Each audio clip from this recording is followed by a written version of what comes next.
never talk too early. Oh, Indaba. Talking my business is simple. Nazo zonke indaba zabantu. Indaba. Welcome on Gagas FM. This is Indaba. Igama uMenelis Wakandwandwe, and today we're doing things differently. Indaba isintu uyithola njalo ngama Wednesdays ngo-7 to 8, where we discuss anything ethinta culture and tradition. And namuhla we decided ukuthi let us visit ama contributors ethu la sebenzela khona. Towards the end of the show bavamise ukushiya amanombolo abo, and sithakwe sizoyibhekela la abasebenza khona. And namuhla sihambele kwaMashu. Sizobona uDokotela uThulebona Mnyadi. He's a traditional aspect and uyaziwa kakhulu when it comes to ethinta ukwelapha. Dokotela uThulebona Mnyadi, welcome on Indaba. Akubingelele igagasi nje lifikele la eThekwini lasuka le ulwandle la ngena la. Sibingelele ulwandle lifike kwaMashu. Babukeli balo futhi. Yes. Kuthi Gagasi TV. We live ku YouTube sikhona futhi na kwi app. Namuhla uyayibuza embukeli umlaleli of Gagas FM sikhuluma ngani? Sikhuluma ngokuqiniswa kwegceke, uqiniswa komuzi ukuthi kuyini. uDokotela uThulebona Mnyadi will take us through yona le process. Dokotela Mnyadi, please tell us, kungabe kuyini khona ukuqiniswa komuzi noma kwegceke masikhuluma ngakho? Kubaluleke kakhulu uqiniswa komuzi noma igceke. Ikakhulukazi mawukhuluma ngento asahlobo. Uphinde uye kwindla. Yes. Ngoba ngaleso sikhathi. So that's spring and autumn. Yes, yeah. Yes. Ingaleso sikhathi la ke kuba khona ukuduma kwezulu ngathi kuyaphakama kuyaphezulu. Ingalesikhathi uma kukuthi nesitha nobunezitha ezingakuthatha zikudonsele ekubini sizosebenzisa umbani wezulu sisebenza ukuduma kwalezo egcineni bese uyalimala noma mawukuthi wena ucabanga ukwenza imisebenzi ethize kakhulukazi loba kuzibandlela nje bonke abantu ngozibandlela benza imisebenzi bayahlaba benza zonke izinto egcineni ngokomthetho akuhlatshwe ehlobo kodwa ngokuthi sinikiwe izinto eziningi. Yes. Yabo sinikwe izinto eziningi sasinikwa uDisemba kuphela. Yeah. Sasinikwa uDisemba kuphela ukuthi ngasenza isiqiniseko sokuthi sihlangana ngalezo ikhathi. Yes. Kubalekile ukuthi ke siqine. One izulu uma like lapha uhlaba inkomo esibayeni usayihlinza. Yeah. La phayima nje makusehlobo izobola lo nyama akusahambe kahle. Lo nyama kose eyinezibungu yonke. Ingakho ke manje kufanele mawuqinile umbani ke kungene ngaphakathi. Ukubalekela ukuqina lokuvikela umndeni wakho uqobo ukuze ungabi izisulu mhlambe zama enemies akho wena njengomuntu omphathi wekhaya. Awasibuka iprocess la Dokotela uThulebona Mnyadi. Sisendaweni siselokishini sikwaMashu, kukhona bako Durban North abahlala kuma estate emakhaya lasuka khona koNongoma. Ihlukile ni process yokuqinisa umuzi kulezi ndawo ezahlukene. No, iprocess yefana. Umehluko kwakhiwa kweproperty. Sure. Okay. Iproperty nesakhiwo akucount. Yeah. Kodwa egcineni yonke into eyisiko nomkhuba nesikompilo kuyefana. Kushuthi ke akukho la tshintsha khona ekuthini nawukwazi ukwenza ukuthi ngoba uhlala ekuthenini noba ukwazi ukwenza ukuthi ngoba uhlala ekuthenini. Let me ask you, who's responsible for the process yonke? Ubani okumele ngamele process yokuqiniswa komuzi? Uqinisa komuzi umnomzana phela njengekhanda. Ikhanda lona linamehlo. Libe nekhanda elinomqondo. Sure. Shuthi ngesikhathi amehlo ebuka ukuthi ayapi umqondo uyacabanga ukuthi la ngiyakhona ngiyocela usizo oluthini. Shuthi hamba wena uye enyangeni ethize nobeka umthandazo othize nobuye kusangoma esithize esiprofessional esikwazi ukuthi sikwazi ukufika masifika sivikele umuzi wakho kanye nomndeni wakho uqobo. Ukubalekile uma usukwenzile lokho kodwa ungakwenzi ungazange uxhumane nabakini abaphansi phahla kubona kuqala uma uzokwenza okungenani linda insuku ezintathu. Yes. Bazokubuyisela impendulo ukuthi so sebeyibuyisa via amaphupho. Yebo. Mawukuthi la uyakhona bakuvuma yini loba bakuvuma uyathola khona impendulo. Okuyingozi ke ukudlubulundela ukuthi uye khona for senkani. You spoke of i-head of ifamily yona okumele ibe responsible ibone ukuthi kumele umndeni uqiniswe manje, but you're saying there must be consultation with the traditional healer. I-role ye-traditional healer-ke kuyonke le process ikuphi lapho kungamele igamanxe ingene khona i-process nje yomelaphi wendabuko uma isefikile-ke ekhaya ezoqiniswa uhambe egcinephi?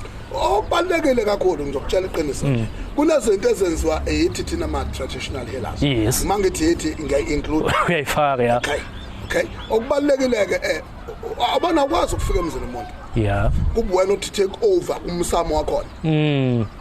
Ekhona umuntu oyi-leader ngokwefamily nangokomndeni as a whole. Yes. Ukuthi yena uyi-leader yomsamo wakhona. Uyangithola ngithini manje? So kubalulekile ukuthi-ke masifika thina asethula ukuthi sokwenza ukuthi nokuthi kuphela bese esidedela umuntu omndeni. Yes. Masidedela umuntu omndeni simthethelela ukuthi phela uzokhuluma naba kuphi la esala khona sizomfunza amagama ukhulume yena hayi nyanga lokho wena njengomuntu owumelashwa usuku uvika ukuthi ungabukhona la uzomuka khona uthi inyanga mayiphuma nethongo lakho lonke bese lafula the.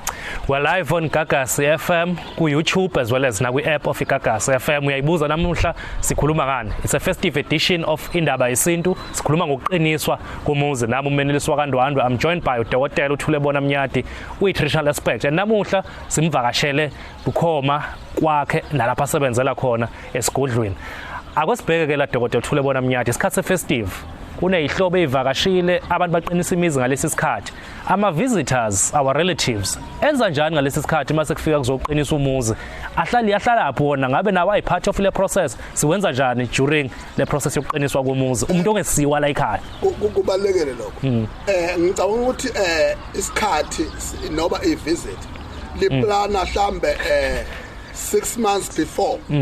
Lifika. Yes. Noba ke uma ke kube late kakhulu mhlambe ngaba u2 months before. So ila wena kufanele wenze izinto zakwakho. Yes. Bengakafiki. Yeah. Ukuze bangaziboni beabantu abazophazamisa noba babe expose ukuthi abawona abalunga anekhaya. Ngithola manje. Sure. So okubalekile kona konke yenza okwakho uqede nyanga. Bese kuthi okwehlobo njengako wonke umuntu uyangithola ngithini ake ngilinganise nje ngegama amagama amabili igama lokuqala nanga umuntu la ekhaya sizelo siyalamana manelesi emva lokho wena uyasendezwa amadlozi asayithinta indaba yawo so mina ngisahamba namadlozi noba omunye akasakwazi ukupheka ngesabathi ngoba usekhola kuma Nazareth yabona into esho noma isayoni ikho khona yabona kodwa wena oyikona akufanele kube expose umuntu ongeyona lento oyiyona wena ngoba amalungelo ayefana so okuyikona kugcina kwena ingakho kubalekile ukuthi noba yinini iconstitution yayonke ifamily umuzi nomuzi ibe khona ukuthi ungaba ukuthi nokuthi kodwa uma usula umthetho osekela ukuthi okay then you speaking of abantu bahlukile banama beliefs ahlukahlukene you touched kwabakholwayo nabanjani usizakala kaphiki umuntu ofisa ukuthi umuzi wakhe uyabona ukuthi kuyaqaqeka lapha yaphatha akakholelwe emthini ikupha lapha asizakala khona mapha amanye ama-alternatives akhona for umuntu othi angihambi inyanga but lokhu beshayikile la ekhaya kumele egcineni umuzi uqine ngabe uqiniswa ngumthandazo usizakalaphi umuntu othi mina ngisebenzisa umuthi kona konke okwenzayo empilweni into esiyenzayo isikhathi esiningi ingakho ngekho 100% sure ngithola ngithela yes kune percent lokuthi egcineni we are images of God yes singabantu bakaSimakade yes ngizwa so njengoba singabantu bakaSimakade egcineni kune percent eligijima nathi kuphela likaSimakade ngizwa ngithena so konke sikwenza sinemizamo ngoba umphefumulo yethu isahlangene nesidumbu esiphila umoya kaSomandla kithina Dr. Mnyati baningi osomathuba people who take chances awasingene deep ke manje for educational purposes akwasibhekthi makuqinisa umuzi kwenziwani imiphi imithi esetshenziswayo iziphi izinto enokwenziwa iziphi into ezishiswayo akwasingene ngizona ngikunika nje just an opportunity ukuchaza njengomuntu okade kulomkhakha okay okubalekile abona njengenyanga mangifika lapha kaNdwandwe kini khona ngoba akufanele ngifike nemithi ngoba ngithi anyazi Yes. bese ngizonitshela ukuthi into engizoyifaka la ekhaya kunozenifi khona yaluzwa ngithini ngoba lapho sokusebenza izinto ekuthiwa ipoliani izizwe makwayifaka egcekeni emzini womuntu Yeah. uzobethela lidlozi lakho liyaphuma shothi wonke ama-ancestors akhona aphumela Yeah. ngaphandle uma ephumela ngaphandle ama-ancestors akhona kubalulekile ukuthi awangekasabuye sekubusa lezi poliyane zeyilwane ngoba izizwe zakhiwa ngey'hlabathi ey'ningi ezihlukene zamathuna abheke eceleni Yeah. ikoqala lokho kufuna thina mazinyanga ngoba umuntu ofuna ukusetshenzela usuke engazi lutho asingakwenzi ukuthi okunokuba umuntu abe survive simenze abe suffer 100%. Yeah. Awusingeneke through kuyona iprocess. Yiphi imithi ekisebenza, iziphi into ezisetshenziswayo uma kuqiniswa nje umuzi nangwa kaMnyade. Okusobala nje okugeneral. Into general nje ngizoyibeka nje angabe sebe awosomathuka Sebesebenzisa babe kuya ku-YouTube yes. ngaleso sikhathi bavuke egcineni sebezinyanga futhi again. Yeah. So okubalekile lokho one khona lo muthi ekuthiwa umayime.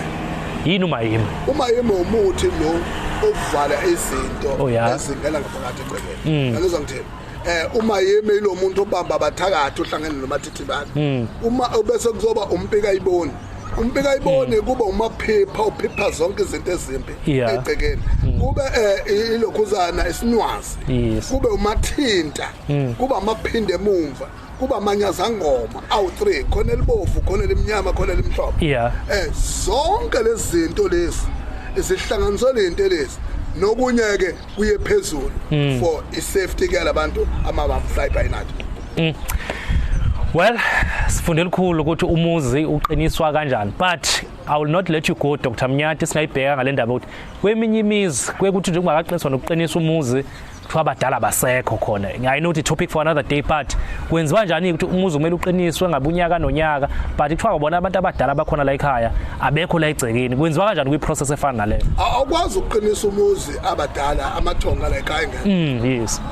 Oqala lo. To uma amathonga la ekhaya ngeke ufuna kwazi isizathu ukuthi indaba angekho. Yeah. Kulungise lo sosimo oqala bese bese kuyalungiswa. Akwesibheke manje in terms of ama-time frames.